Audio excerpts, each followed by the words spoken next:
पोरीचं लग्न ठरलेलं होतं. रामभाऊची परिस्थिती एवढी बिकट होती की सपराचं घर होतं. सपर कळतं ना तुम्हाला? 4 पत्र टाकलेली होती पण ती पण फुटकी होती. आणि चंद्र आणि सूर्य त्याला छिद्र असलेले. चंद्र आणि सूर्य सतत प्रकाश द्यायचे. पौर्णिमेला चंद्राचा प्रकाश घरात यायचा आणि दिवसभर सूर्याचा प्रकाश रामभाऊच्या त्या घरात प्रकाश द्यायचा. त्याच्या झोपडीत लाईट लावायची कधी गरजच पडली नाही. एकुलती एक पोरगी, गरिबीची परिस्थिती. आज खाल्लं तर उद्या पुन्हा काय खावं याची चिंता. लोकांची मोलमजुरी करून प्रपंच चालवत असलेला हा रामभाऊ. पण एकुलत्या पोरीचं लग्न ठरलं. पोरगी हुशार होती पण परिस्थिती गरिबीची होती. रामभाऊही हुशार होता पण एखाद्याच्या नशिबाला 5वीलाच काय म्हणते ते 5वीलाच गरिबी पुजलेली असते, दारिद्र्य पुजलेलं असतं. पोरगी म्हणे बाबा लहानपणीपासून मी तुम्हाला काही मागितलं नाही हो, पण आता माझं लग्न होणार आहे, मी काही मागितलं मला द्याल? रामभाऊच्या डोळ्यासमोर सगळं बालपण आठवलं. पोरगी माझी हुशार होती. सहल निघाली एकदा. सगळ्या मैत्रिणी सहलीला गेल्या पण त्या वर्षी दुष्काळ पडला. शेतात काही पिकलंच नाही. पोरगी माझी रडत होती लहानपणी. खूप रडली. 2 दिवस रडली पण हिला सहलीनं नाही पाठवता आलं. आता लेकराचं लग्न होतंय माझ्या. जाता जाता काय हिला ना म्हणून. बाप म्हणे माग पण असं माग की मला जे देता येईल. बाबा तुमची पोरगी आहे ना, मी रिकामं कसं मागेल हो काही? बाबा माझं लग्न ठरलंय, मला माहिती तुमची परिस्थिती फार बिकट आहे, पण बाबा माझ्या ज्या मैत्रिणी आहेत ना त्या सगळ्या श्रीमंत घरच्या आहेत आणि माझी एकच इच्छा आहे बाबा, माझ्या लग्नाची निमंत्रण पत्रिका छापाल का हो? निमंत्रण पत्रिका छापाल? नाही भारीतली, हलक्या एक 25-30 का वयना पण पत्रिका छापा बाबा. माझ्या मैत्रिणी श्रीमंत घरातले आहेत ना, त्यांना लग्नाचं निमंत्रण नुसतं तोंडातून कसं देऊ? रामभाऊने होकार दिला पण परिस्थिती एवढी बिकट होती. पण बाप लेकीच्या सुखासाठी स्वतः गहाण राहायला तयार आहे. पण आपल्या लेकीची प्रत्येक इच्छा बाप पूर्ण करतो. स्वतः गहाण राहील बाप. एवढं प्रेम करतो बाप, एवढं बाप समर्पण करतो.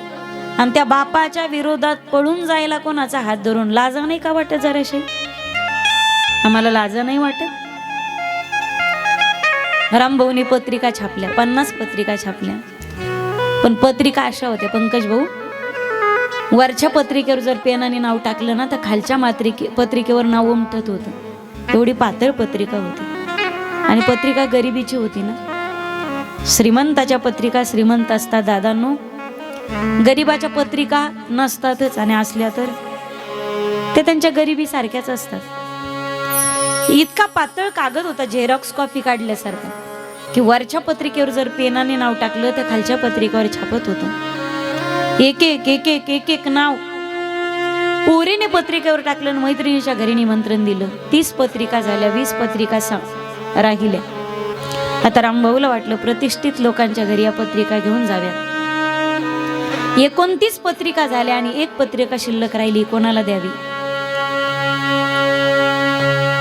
19 पत्रिका नाव टाकलं त्याने हाताने. श्रीमंत माणसांची 1 पत्रिका शिल्लक राहिली. यावर नाव कोणाचं टाकावं? त्यावेळी एक नाव आठवलं, एक व्यक्तिमत्व आठवले रामभाऊला. आणि रामभाऊच्या डोळ्यात पाणी आलं. रामभाऊला आठवण झाली आपल्या मुंबईच्या मित्राची. हात थरथरत होते, पेन सुद्धा थरथरत होता. डोळ्यातून गळगळ गळगळ गळगळ अश्रू गळगळा गळगळा उगत होते. डोळ्यातले अश्रू त्या पत्रिकेवर पडले. आणि रामभाऊने त्या पत्रिकेवर नाव टाकलं, माननीय मुख्यमंत्री साहेब मुंबई. ही पत्रिका देण्यासाठी मला आता गेलं पाहिजे ना, गेलं पाहिजे. दुसऱ्या दिवशी रामभाऊ 7च्या बसने बसला. मुंबई गाडी धरली, मुंबईला गेला. पत्रिका हातात होती पण प्रश्न पडला, ही पत्रिका मित्रापर्यंत जाईल माझी? माझा मित्र मला ओळख देईल? ही पत्रिका स्वीकारेल तो? माझा मित्र खरंच माझ्या मुलीच्या लग्नाला येईल का? पत्रिका घेऊन रामभाऊ निघाले. दुसऱ्या दिवशी सकाळी ती बस मुंबईला पोहोचली. अंगावरती माळालेले कपडे, तो फाटका रुमाल, तिरकी टोपी, खिशातून ती जशी पत्रिका काढली ना, मुख्यमंत्री जिथं राहतो ना त्या बंगल्याच्या बाहेर येऊन उभे राहिले. मातोश्रीच का? मातोश्रीच नाही, वर्षा बंगल्याच्या बाहेर येऊन उभे राहिले. सिक्युरिटी गार्ड होता. खूप विनवणी केली, मला जाऊ द्या हो, आत मला भेटायचंय. साहेब माझे मित्र आहेत. तो सिक्युरिटी म्हणे इथे येणारा प्रत्येक जण तेच सांगतो, आमच्या ओळखीचे आहेत, आमचे पाहुणे, तुमच्यासारखे लय पाहिले, भिकारडे कुणीकडचे तोंड वर करून निघतात. हा म्हणे असं काही बोलू नका पा, मी काय भीक मागायला आलो नाही, ही फक्त पत्रिका देण्यासाठी आलो, मला काही नको, फक्त विनंती. त्या सिक्युरिटी गार्डला रामभाऊ विनवणी करत होता, फक्त विनंती, दादा तुम्ही कधीतरी गरिबी पाहिली असेल ना, आमच्या गरिबीची थट्टा उडू नका. तुम्ही भली मुख्यमंत्र्याच्या दारातले शिपाई असाल, पण विनंती माझी, मला काही नको आहे, त्याच्यात खूप समाधानी. एवढी पत्रिका, विनवणी माझी, एवढी पत्रिका फक्त साहेबांपर्यंत पोहोचवा. पत्रिकांच्या गठ्ठ्यांमध्ये ती पत्रिका ठेवण्यात आली. रामभाऊ आल्या पावली निघून आला परत. तिकडे रविवारचा दिवस होता. सकाळी कवळ्या उन्हामध्ये साहेब चहा घेत होते. असं टीपॉयवर गार्डन मध्ये खुर्च्या मांडलेल्या होत्या, समोर टीपॉय होता. साहेब चहाने नाश्ता घेत होते. त्यांचा पिये एक एक पत्रिका वाचत होता आणि वाचून झाली की ती डस्टबिन मध्ये, कचरा कुंडीमध्ये टाकत होता. एक एक पत्रिका. त्यात ज्यावेळी ही पातळ पत्रिका दिसली ना, ते पियेने उचलली आणि कचरा कुंडीमध्ये टाकणार तेवढ्यात साहेबांची नजर गेली. साहेबांनी अडवलं, अरे बाबा ही टाकू नकोस डस्टबिन मध्ये. साहेब पहा ना, ही पत्रिका पाहण्याच्या तरी लायकीची का ही पत्रिका, अशी काय आहे, टाकू द्या. अरे नाही बाबा, इथपर्यंत आली याचा अर्थ ही काहीतरी महत्वाची जर असेल तर नंतर पश्चाताप नको, असंही फेकायचंच आहे ना, मग वाचायचे कष्ट घ्याल, तुला काय हरकत आहे का? आणि अशी माणसं असली पाहिजेत, अशी माणसं. चिल्लर कोणाला, चिल्लर मध्ये मोजणारी माणसं नसावी, प्रत्येकाला महत्व देणारी माणसं असावी. पत्रिका वाचायचे तेवढे कष्ट होतील तुला, वाच ती पत्रिका. त्याने ती पत्रिका उलगडली आणि वाचली. वर वधू आणि वधूच्या नावाखाली किरण भाऊ ज्यावेळी आपल्या बालपणीच्या मित्राचं नाव वाचलं ना, त्यावेळी मुख्यमंत्र्याचे डोळे भरून आले. साहेब, हा तुमच्या डोळ्यात पाणी? साहेब कचरा गेला का? नाही रे. काही आठवण येली का? आठवण आली तुम्हाला? होकारार्थी मान हलवली. साहेब पत्रिका तो टाकणार, साहेबांनी हात धरला. साहेब ह्या पत्रिकेवरचं नाव वाचून रडताय तुम्ही साहेब? हो रे साहेब, या पत्रिकेचं आणि तुमचं काही नातं आहे का? महाराष्ट्राच्या मुख्यमंत्र्याचे डोळे भरून आले.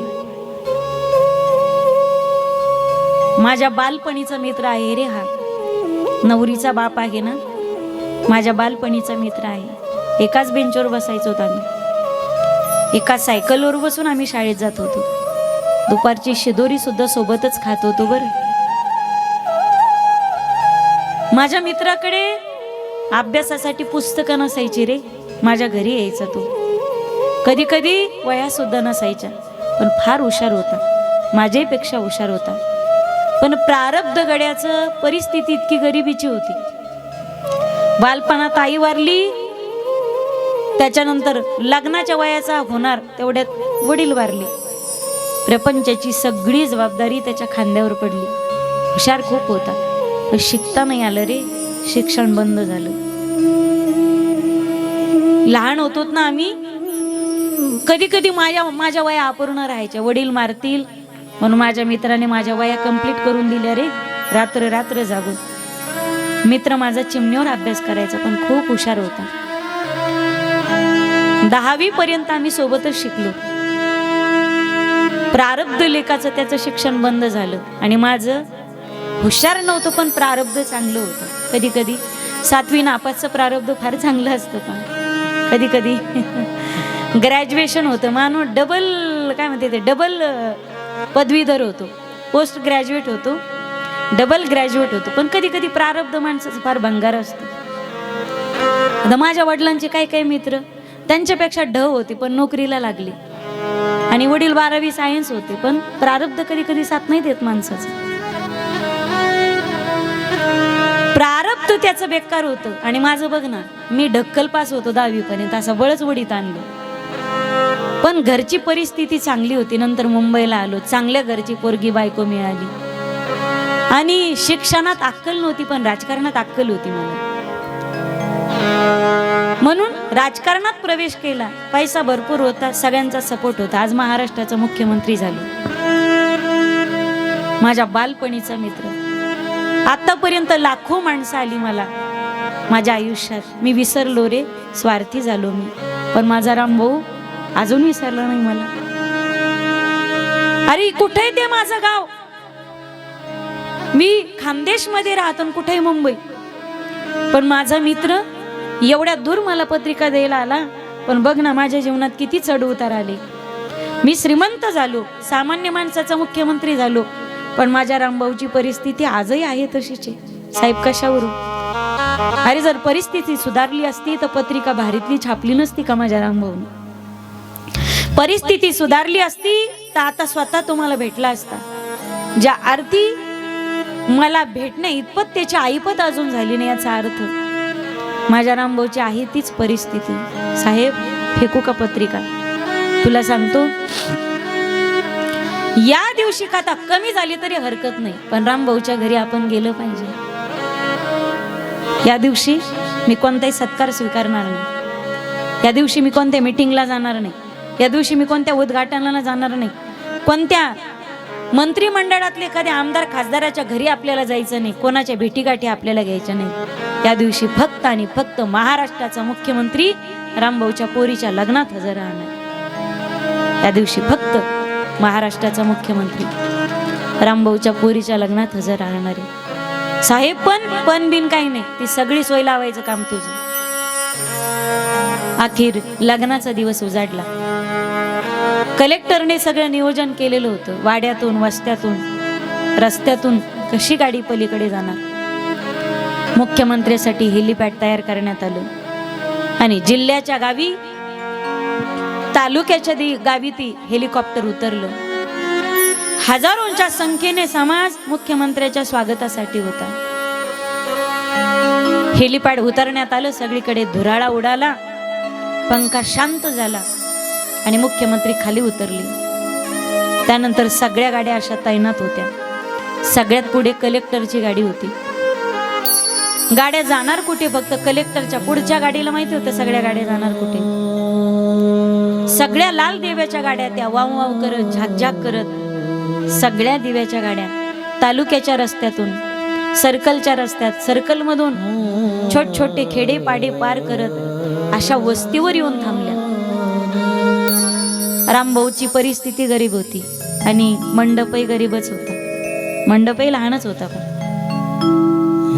आज एवढा मोठा मंडप कथेसाठी असतो, याच्यापेक्षाही मोठाले मंडप कथेसाठी असतात. रामभाऊ, किरण भाऊ, मी फुगिरी म्हणून सांगणार नाही, पण माझ्या लग्नाचा मंडप असा इतका छोटा होता ना, की तुमच्या या मंडपात माझ्या लग्नाचे 4 मंडप होते. असा फार छोटा मंडप होता. लग्नातला हार सुद्धा, माझ्या लग्नातले फोटो आहेत ना, हे लग्नातला हार सुद्धा इतका छोटा होता ना, ते अजून भांडताय. तुझ्या बापानं घोडा नाही लावला मला लग्नात बसायला. पण आता श्रोते मायबाबांचं एवढं प्रेम आहे, त्यांना रथात बसवतात, रथात बसून मिरवणूक असते. म्हटलं आता रथात बसले, आता घोड्यावर बसले, आता मला बोलायचं नाही काही. जी हौस लग्नात करतात, जी मायबापानं हौस केली नाही, ती हौस श्रोते मायबापानं केली. यापेक्षा ज्ञानोबा तुकोबारायची कृपा काय असते मायबाप? यापेक्षा ज्ञानोबा तुकोबारायची कृपा काय असावी जीवावरती? आणि फार समाधानी आहोत गडे आम्ही. ते आपलं असं किती असलं तरी आपली शांतता काही होत नाही, आणि किती असलं ती माणसाची अपेक्षा काही थांबत नाही. आयुष्यात अनेक घटना घडल्या, पण आम्ही प्रत्येक घटना आम्हाला इतकी अलौकिक वाटते ना, फुगिरी म्हणून नाही, पण कोणी थोडासा मान दिला फार वाटतो. आपली लायकीच नाही कोणीतरी आपलं नाव घ्यावं, कोणी आपल्याला मान द्यावा, कोणी आपला आदर करावा, कोणी आपले पाय धुवावे. तेवढं आपलं आचरण आहे, तेवढे चरणही आपले महत्वाचे नाही. थोडंसं केलं फार फार वाटतं, बस अपेक्षाच नाही यापेक्षा मोठं व्हावं किंवा काय. पण वरचे वर तो करत राहतो ना, ही कृपा ज्ञानोबा तुकोबराची. हे मोठे पण त्यांचं आहे. आम्ही त्यांच्या दारातले कुत्रे होण्याचे सुद्धा लायकीचे नाही. काय काय साधन आहे आपली, काय योग्यता आहे आपली, काय उच्चता आहे आपली. त्यांच्या दारातले त्यांच्या पायाच्या धूळ होण्याच्या सुद्धा, धुराळा होण्याच्या सुद्धा लायकीचे नाहीत आपण. कोण विचारत होता आपल्याला? अजूनही कोण विचारत आपल्याला? अरे मुद्दतों से पड़े थे बाजार में, कोई पूछता न था, सदगुरु ने खरीद कर हमें अनमोल बना दिया. कोण विचारत होता आपल्याला? अजूनही कोण विचारते? आणि विचारावं आणि कोणी नाव घ्यावं ही अपेक्षाच मनातून धुवून टाकली गड्या. अपेक्षा करत राहाल. आज मोठेपणाचा बाजार भरवला जातो. याने माझं नाव घ्यावं, त्याने माझं नाव घ्यावं, त्याने मला मोठं, ह्याने मला हे द्यावं, त्याने मला ते द्यावं. तुम्ही आहात कोण? कोणी किती दिलं, कोणी तुमच्यासाठी काही केलं. शेवटी ज्यावेळी तुम्ही जळाल सगळी राख होती पार. फक्त सोबत ते येतं आणि मागं ते शिल्लक राहतं. तुम्ही लोकांसाठी काय केलं? रात्री जे महाराज आले होते त्यांचा अधिकार सामान्य नाही. पाटील घराण्यातले ते मोठे खानदानी पाटील की ज्यांच्या बापजाद्यांनी घोड्यावर बसून सवारी केलेली. विदर्भ रत्न श्री गुरु पाचपोर बाबांचा अधिकार फार मोठा आहे माईबाप, की त्यांचं ऐकत ऐकत आम्ही कथा करायला लागलो. हे जे तुम्ही मंत्र्याचा, माझ्या मुखातून तुम्हाला मंत्र्याचं उदाहरण ऐकावंसं वाटतं ना, हे बाबांनी सांगितलेले. आम्ही त्यांच्या दारातले कुत्रे होण्याचे सुद्धा लायकीचे नाही. बाबांचा अधिकार फार मोठा आहे. बाबांनी रात्री वर्गणी मागितली. कोणाला वाटलं असेल बाबांनी गोळा केले आणि दादाजी मित्र परिवाराची भरती केली की काय. आज गावागावात जी कीर्तन परंपरा उभी राहिली, कीर्तनकार ज्यांनी तयार केले, कीर्तनकाराचा कारखाना आळंदीत उभा राहिला आणि ज्यांनी उभारला ते म्हणजे सद्गुरू स्वानंद सुखनिवासी सद्गुरू जोग महाराज. आणि त्या संस्थेचं वैशिष्ट्य जिथं विद्यार्थ्याला फीस नाही आणि शिक्षकाला पगार नाही. हे आमचे महाराज संस्थेचे विद्यार्थी इथं की तिथं मधुकरी मागून विद्यार्थ्यांना विद्या अर्जन करावं लागतं. पूर्वी फार हालापेष्टा सहन केल्या माईबाप. हे आता कीर्तनकाराचे सोहळे येतात, आता आम्हाला पंचपाकवान नाही, पण जुन्या कीर्तनकारांनी फार सहन केलं. आणि अजूनही संस्थेमध्ये जी मूळ संस्था आहे, जो मूळ कारखाना आहे कीर्तनकारांचा, तिथे विद्यार्थ्यांना फीस नाही आणि शिक्षकांना पगार नाही आणि मधुकरी मागून उदरनिर्वाह केला जातो विद्यार्जनासाठी. पण पूर्वी घरं सात्विक होते, पूर्वी सगळे माळकरी होते. आता सात्विक घरं पण पाहिजेत ना. आणि एक टाइम उपाशी राहावं लागतं. तुम्हाला कीर्तन ऐकून गोड वाटतं, पण उद्याचा कीर्तनकार आज जर आळंदीमध्ये उपाशी राहत असेल आणि आज तुम्ही एवढे मोठे थाटाचे ओळे संपन्न करत असाल तर कुठेतरी आपण चुकतोय. फार नाही फुल ना फुलाची पाकळी. बाबांना तुमच्या समोर पदर पसरायची काय गरज आहे? आमदार आणि खासदार स्वतःच्या उपरण्याचे पाय घड्या बाबांना करतात. त्या महात्म्याला आपल्या समोर काय मागायची गरज आहे? पण बाबांनी आयुष्यात जे सगळं काही कमवलं, त्यांनी सांगितलं तुम्हाला, मंदिराचे जीर्णोद्धार झाले. गडचिरोली, भंडारा, गोंदिया अशा नक्षलवादी एरियामध्ये बाबांनी नक्षलवादी लोकांची लेकरं सुद्धा माळकरी केली. तिथं गुरुकुल उभे केले, तिथं बाल संस्कार शिबिरं होतात, तिकडे मंदिरं झाली, धर्माचा प्रचार झाला, लोक सांप्रदायिक झाली. आणि अनाथ आश्रम जिथं असेल, गोशाळा जिथं असेल, तिथं बाबा लाखोनी म्हणू नका आणि कोटीनं म्हणू नका मदत करतात. म्हणून आम्ही मेलो तर लोक तुम्ही आम्हाला ओळखणार नाही, पण पाचपोर बाबांसारखी महात्मे ज्यावेळी जातील त्यावेळी त्याच्या पुण्यतिथ्या सुद्धा समाज साजऱ्या करेल. ज्ञानोबा तुकोबारायसारखं प्रेम करतात अशा महात्म्यावरती लोक.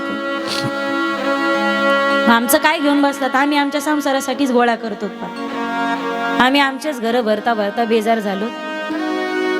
आम्हाला तर घरचे लेकरं बी आम्हाला तर सप्त्यातच कोणी पाणी पाजलं तर पाजलं. स्वार्थासाठी जे जागतात त्यांना समाज कधीच आठवणी ठेवत नाही. ज्यांचं कार्य परोपकारी असतं, दुसऱ्यांसाठी ज्यांना जगणं जमतं. मंदिर और मस्जिद वो लोग जाए कि जिनके पास फुर्सत हो. अरे हमारा तो फर्ज बनता है कि किसी रोते हुए बच्चे को हंसाया जाए.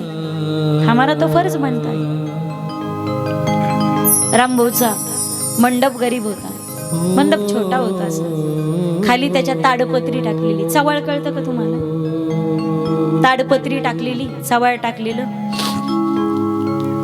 आणि वराडी असतील असे मोजून 50 जण, तिकडचे 5-50, इकडचे 5-50, फार फार तर 70-100 लोक. आणि अशा वेळी सगळे लोक जमलेत. आता लग्न लागणार आहे, आंतरपाठ धरलाय. तेवढ्यामध्ये हे सगळे झाकझाक दिव्याच्या गाड्या, सगळ्या दिव्याच्या गाड्या एकामागे एक ज्यावेळी रामभाऊच्या वस्तीवर येऊन थांबल्या ना, त्यावेळी सगळे लोक घाबरले. सगळे उठून उभे राहिले. आता झालं काय नेमकं? मुलीचं वय तर कमी नसेल ना? हे सगळे अटक करायला तर आले नसतील ना? सगळ्यांची छाती धडधड करायला लागली. अशा वेळी साहेबांची गाडी अशा परिस्थितीत थांबली की साहेब उतरले असताना रामभाऊच्या पोरीच्या लग्नाच्या मंडपाच्या दारात उतरले पाहिजेत साहेब. एक शिपाई पळत आला. पळत येऊन त्यांनी साहेबाचा दरवाजा उघडला. साहेब खाली उतरले. लोकांची गर्दी झाली होती. रामभाऊच्या डोळ्यात पाणी होतं. माझ्या मुलीचं लग्न आता मोडणार तर नाही ना? झालंय काय? नेमके आलंय कोण? एवढ्याल्या गाड्या लग्नात याव्यात, एवढी श्रीमंत गरीब पोरगी दिली नाही, माझी परिस्थिती नाही. कोण आलं असेल बरं? मुख्यमंत्री आले असतील, हे डोक्यात नाही त्याच्या. रामभाऊ असा लोकांना बाजूला करत होता, बाजूला करत होता. आणि बाजूला करताना ज्यावेळी महाराष्ट्राचा मुख्यमंत्री असा समोरासमोर पाहिला ना, रामभाऊ मंदिरातली मूर्ती स्तब्ध व्हावी असा स्तब्ध उभा राहिला. डोळ्याची पापणी पडेना. स्वप्न पाहतो की काय हेही कळेना. हे खरं आहे की खोटं आहे? अरे कोणी सांगा रे मला, हे खरं घडते की खोटं घडते? रामभाऊच्या डोळ्यातून गळगळा गळगळा अश्रू वाहत होते. नेत्र पाजरत होते, ओठ थरथरत होते. तसे साहेब पुढे येऊ लागले. रामभाऊच्या शरीराचा थरथर काप होऊ लागला. मुख्यमंत्री साहेब असे पुढे आले, दोन्ही हात खांद्याला लावले, गदगदा हलवलं. रामभाऊ, अरे रामभाऊ, मी आलोय. मला बोलणार नाहीस तू रामभाऊ? ढोरासारखा हंबडला फोडला रामभाऊने. साहेबाच्या गळ्याला कडकडून मिठी मारली. आणि महाराष्ट्राचा मुख्यमंत्री या गरीब रामभाऊच्या गळ्यात पाहून डसाडसा रडत होता. रामभाऊच्या डोळ्यातले अश्रू साहेबाच्या कोटवरती पडून असा कोट ओला झाला होता मागच्या बाजूला. आणि साहेबाच्या डोळ्यातले अश्रू खाली पडून रामभाऊच्या अंगावरचा रुमालही ओला झाला होता. आज सगळी जनता अवाक होऊन पाहत होती. ही जणू राम आणि भरताची भेट होती. ही जणू कृष्ण आणि सुदामेची भेट होती. ही जणू राम आणि हनुमंतरायाची भेट होती. सगळा समाज पाहत होता. रामभाऊ इतका रडत होता, डोळ्यातलं पाणी थांबेना. साहेब, तुम्ही माझ्या पोरीच्या लग्नात साहेब, मी स्वप्न तर पाहत नाही ना रामभाऊ. चिमटा काढू का रे तुला? चिमटा काढू का? माझ्या पोरीच्या लग्नात साहेब तुम्ही, विश्वास बसत नाही हो. अरे ज्या रामभाऊकडे गावातला सरपंच लक्ष देत नाही आणि महाराष्ट्राचा मुख्यमंत्री त्याच्या पोरीच्या लग्नात साहेब, कसा विश्वास बसेल? एखादा फोन केला असताना, एखादा मेसेज केला असताना साहेब, माईक वरती या रामभाऊने रुबाबात वाचून दाखवला असता. हो, रुबाबात वाचून दाखवला असता. कसं बोलतो रे रामभाऊ? बालपणचं प्रेम विसरला तू? नाही साहेब, म्हणून तर पत्रिका घेऊन आलो होतो ना. ज्यावेळी त्या नवऱ्या मुलीने पाहिलं ना, हातात वरमाला होती, पण ती पोरगी डोळ्यातून तिच्या अश्रूच थांबत नव्हते. त्या पोरीने वरमाला बाजूला ठेवली, साहेबांच्या जवळ आली आणि पोरगी त्यांचं दर्शन करू लागली. साहेब म्हणत होते, हो आमचे वडील, मुंबईला जो मुख्यमंत्री झालाय ना, तो माझा बालपणीचा मित्र. हसायचो आम्ही, पप्पा काही गप्पा आणीत जाऊ नका. तो जर मुख्यमंत्री तुमचा मित्र असेल तर तुम्ही एवढे गरीब कसे? बाबा, जर तुमचा मित्र मुख्यमंत्री झाला तर मग आपली परिस्थिती सुधारणा झाली पाहिजे ना. तुम्ही गेलं पाहिजे त्याच्या दारात. आमचे वडील म्हणायचं आम्ही खोटं मानत होतो, पण साहेब कळाले आम्हाला. साहेब, लोक सगळं विसरतील पण आज माझं लग्न लोक विसरणार नाही. साहेब, मंगलाष्टकाला प्रारंभ झाला, लग्न लागलं. आणि आता रामभाऊ व्याह्याकडे नाही गेला तर पळत पळत मुख्यमंत्र्याकडे आला. साहेब, आपण कुठं जेवणार असाल तर कुठं हॉटेल आपली व्यवस्था करू का साहेब? हॉटेलला व्यवस्था करू. कसं बोलतो रामभाऊ तो? पोरीच्या लग्नात बाप हॉटेलला जेवत असतो का? पोरीच्या लग्नात बाप हॉटेलला जेवत असतो? साहेब, पहिल्या पंक्तीला बसणार का तुम्ही? पहिल्या पंक्तीला करू का व्यवस्था तुमची? कसं बोलतो रे रामभाऊ तू? स्वतःच्या पुरीच्या लग्नात वरबाप काय पहिल्या पंक्तीला बसत असतो? वरबाप बसत नसतो पंक्तीला. वरबाप पंक्तीला वाढायचं काम करत असतो, वाढायचं काम करत असतो. 70-100 लोक बसलेले आहेत आणि त्यांच्या पंक्तीला. माझ्या दादांनो, या महाराष्ट्राचा मुख्यमंत्री पहिल्या पंक्तीला पाणी वाढायचं काम करत. एका हातात बकेट आहे, एका हातात ग्लास आहे. महाराष्ट्राचा मुख्यमंत्री खाली वाकलाय आणि त्या पंक्तीमध्ये ग्लासने पाणी घेतोय आणि ग्लासने सगळ्या ग्लासमध्ये पाणी होतोय. शेवटच्या पंक्तीला मुख्यमंत्री साहेब आणि रामभाऊ मांडीला मांडी लावून ताटाला ताट लावून जेवायला बसले आणि हसत हसत सगळं बालपण आठवत आठवत मुख्यमंत्री आणि रामभाऊ जेवत होते. ती नवरी मुलगी आली, तिनं एक जिलेबीचा वेडा घेतला आणि मुख्यमंत्र्याच्या तोंडात घातला. साहेब, आज इथं बसलेली लोक कदाचित त्यांच्या आयुष्यातल्या सगळ्या गोष्टी विसरतील साहेब, पण या गरीब रामभाऊच्या पोरीचं लग्न कोणी विसरणार नाहीत साहेब. एक गोष्ट सांगू, आज महाराष्ट्राचा मुख्यमंत्री जर या गरीब पोरीच्या लग्नाला येत असेल साहेब, मरताना हा गरीब देवाचं नाव घेणार नाही, पण तुमचं नाव घेतल्याशिवाय मरणार नाही साहेब. तुमचं नाव घेतल्याशिवाय मरणार नाही. माझ्या दादांनो, सामान्य एखाद्या राज्याचा मुख्यमंत्री जर गरीबाच्या दारात येऊन त्याच्या दाराची शोभा वाढवत असेल, त्याच्या लग्नाची शोभा वाढवत असेल, माझं बोलणं कळतंय ना तुम्हाला? मुख्यमंत्री रामभाऊच्या घरी आला तर रामभाऊला इतका आनंद होत असेल.